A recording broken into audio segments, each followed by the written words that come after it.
Gamma AI and Canva both help you create presentations, but they excel in different ways. So, Gamma AI is built for speed.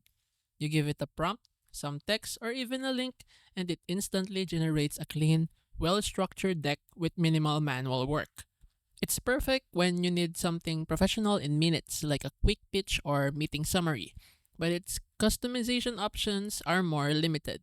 You can tweak colors, fonts, and layouts, but it's not designed for deep, intricate design work. Canva, on the other hand, is a full creative platform with a huge library of templates, advanced customization tools, and AI features integrated into multiple design stages. It's ideal if you want complete control over branding, layout, and style, or if you need to create across multiple formats from presentations to social media posts and videos all in one place. In short, Gamma AI wins on speed and simplicity, while Canva shines in flexibility and creative depth.